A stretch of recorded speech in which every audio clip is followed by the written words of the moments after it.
और संसद का सत्र भी शुरू हो चुका है। राज्यसभा की तस्वीर आप देख सकते हैं।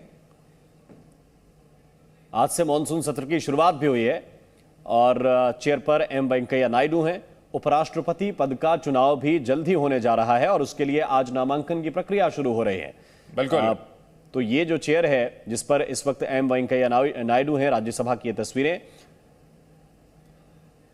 उनका भी कार्यकाल जल्दी खत्म हो रहा है और अब जो मॉनसून सत्र है संसद का, उसकी शुरुआत हो रही है। इससे पहले प्रधानमंत्री नरेंद्र मोदी ने अपनी बात रखते हुए इस बात को लेकर एक छोटा सा इशारा दिया कि बाहर गर्मी है और अंदर भी माहौल कुछ इसी तरह का रह सकता है। वो जो सर्वदलीय बैठक हुई चंदन, उसमें भी विपक्ष ने जिस तरह से मुद्दे उठाए हैं और कहा है कि अग्निपथ योजना हो या महंगाई का विषय हो, ये सारे विषय ऐसे हैं जिनको विपक्ष सदन में उठाने की कोशिश करेगा।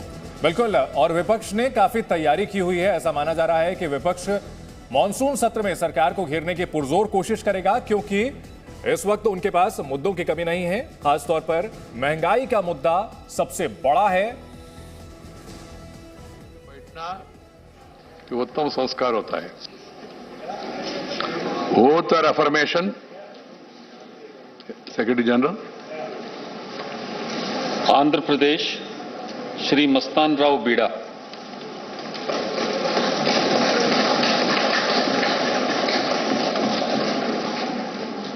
I, Mastan Rao Beda, having been elected a member of the Council of States, do swear in the name of God that I will bear true faith and allegiance to the Constitution of India as by law established, that I will uphold the sovereignty and integrity of India, and that I will faithfully discharge my duty upon which I am about to enter.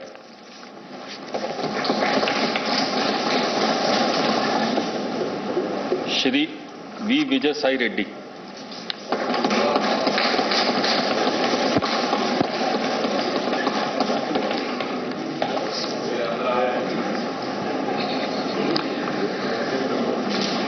Venumbaka Vijayasai Reddy అను నేను राज्यसभा యొక్క సభ్యునిగా శాసనము ద్వారా స్థాపితమైన।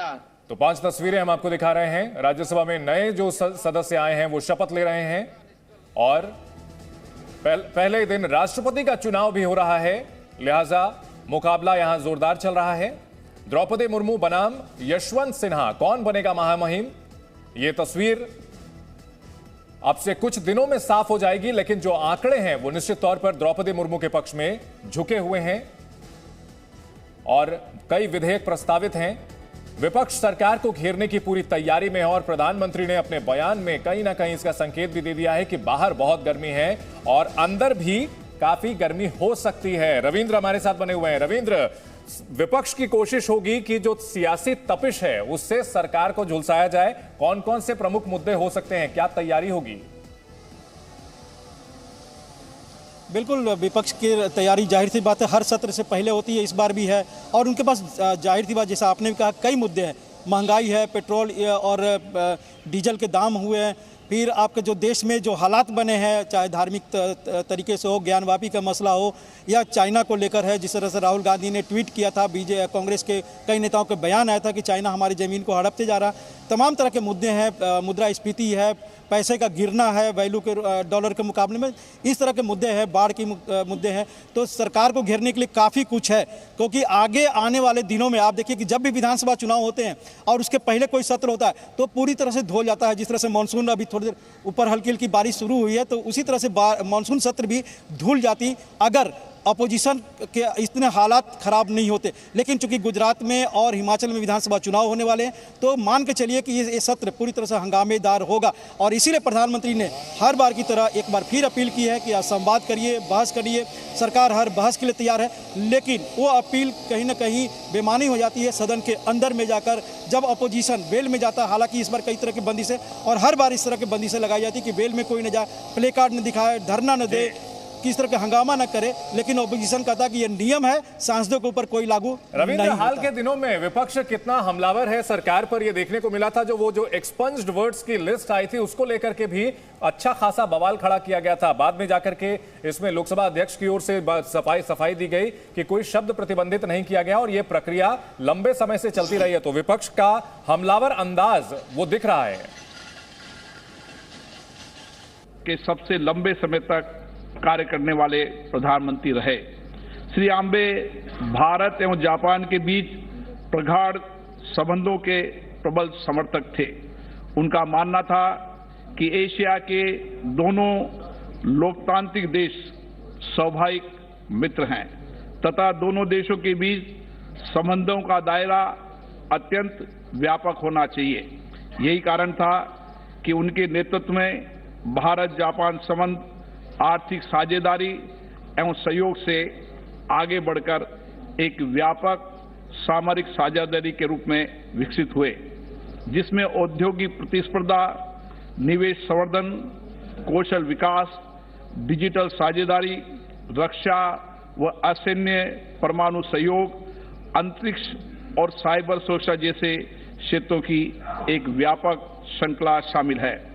उनके नेतृत्व में दोनों देशों के बीच राष्ट्रीय महत्व के साथ क्षेत्रीय सुरक्षा भी एक नया बल मिला है।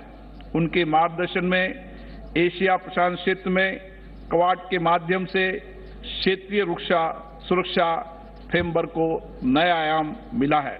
ये सभा अगस्त 2007 में जापान के प्रधानमंत्री के रूप में उनकी भारत यात्रा के दौरान भारतीय संसद में उनके संबोधन को स्मरण करती है, जिसे आज भी the confluence of two seas संबोधन के रूप में याद किया जाता है। आपने संबोधन में श्री आबे ने कहा था कि भारत जापान संबंध समूचे विश्व में द्विपक्षीय संबंधों के विकास की सर्वाधिक विपुल संभावना से ओतप्रोत है। उनका मानना था कि हमारे द्विपक्षीय संबंध हमारे नागरिकों की नहीं बल्कि पूरी दुनिया के हित में है। श्री आबे को वैश्विक राजनीतिक परिदृश्य तथा तेजी से हो रहे बदलाव की गहरी समझ थी। श्री आबे को सार्वजनिक मामलों के क्षेत्र में उनकी असाधारण सेवा के लिए 2021 में पद्म विभूषण से सम्मानित किया गया। कार्रवाई जारी है। लोकसभा में शत्रुघ्न सिन्हा ने शपथ ली है। शपथ के बाद जय हिंद जय बांग्ला बोले हैं। स्वाभाविक रूप से शत्रुघ्न प्रसाद सिन्हा जो लोकसभा का सदस्य निर्वाचित हुआ हूं, ईश्वर की शपथ लेता हूं कि मैं विधि द्वारा स्थापित भारत के संविधान के प्रति सच्ची श्रद्धा और निष्ठा रखूंगा। मैं भारत की प्रभुता और अखंडता अक्षुण्ण रखूंगा तथा जिस पद को मैं ग्रहण करने वाला हूं उसके कर्तव्यों का श्रद्धापूर्वक निर्वहन करूंगा। जय हिंद जय बांग्ला।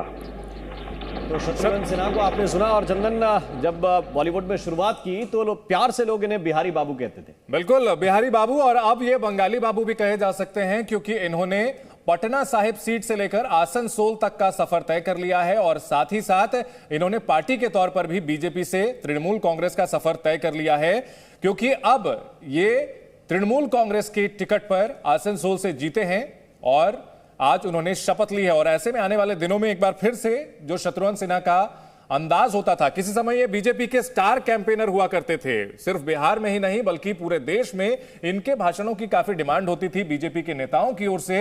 लेकिन अब शत्रुघ्न सिन्हा, शॉटगन सिन्हा, बिहारी बाबू अब बीजेपी के खिलाफ लोकसभा में बोलते हुए नजर आएंगे और तृणमूल कांग्रेस की तरफ से हमला बोलते हुए नजर आएंगे। सामान्यतः भी बीजेपी के खिलाफ ये शॉटगन फायर होती रही है पिछले कुछ दिनों में जब उन्होंने टीएमसी ज्वाइन की।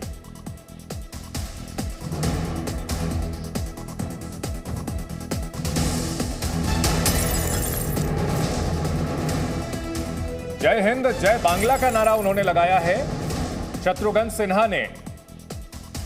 इस वक्त की बड़ी खबर आपको बता दें, आज शपथ ली है शत्रुघ्न सिन्हा ने और शपथ के बाद जय हिंद जय बांग्ला उन्होंने कहा है। शत्रुघ्न सिन्हा पटना साहिब सीट से, बिहार की पटना साहिब सीट से कई बार सांसद रहे, लेकिन बाद में बीजेपी में हाशिए पर डाल दिए गए और धीरे धीरे प्रधानमंत्री नरेंद्र मोदी के धुर विरोधियों में उनका नाम शुमार हो गया। तो आज दो चीज खास बात, एक और यशवंत सिन्हा है और दूसरी ओर शत्रुघ्न सिन्हा है। दोनों के बीच खासी दोस्ती है और दोनों ने मिलकर के विपक्षी पार्टियों के पक्ष में काफी माहौल बनाने की भी कोशिश की थी। प्रधानमंत्री नरेंद्र मोदी के खिलाफ लगभग एक ही वक्त में बगावत शुरू की और समझा जा सकता है कि आज दोनों के लिए एक खास दिन कहा जा सकता है, क्योंकि शत्रुघ्न सिन्हा जहां लोकसभा सदस्य के तौर पर शपथ ले रहे हैं, वहीं यशवंत सिन्हा राष्ट्रपति चुनाव के मुकाबले में उतरे हुए हैं। राम,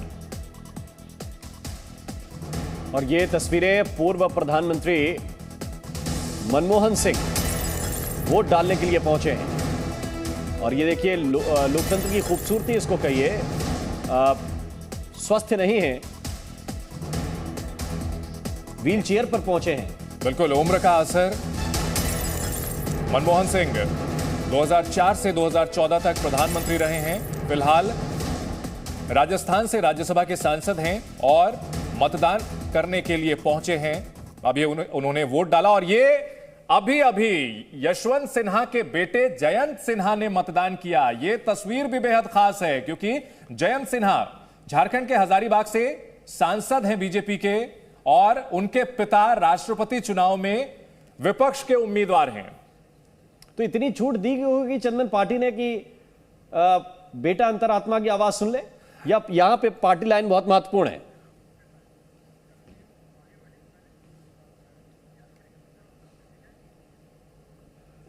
तो ये तस्वीरें लगातार आपको दिखा रहे हैं, लगातार मतदान जारी है और ये सिलसिला लगातार चल रहा है। ये देखिए हेमा मालिनी जो मथुरा से सांसद हैं भारतीय जनता पार्टी की, हेमा मालिनी भी वोट डालने के लिए पहुंची हैं।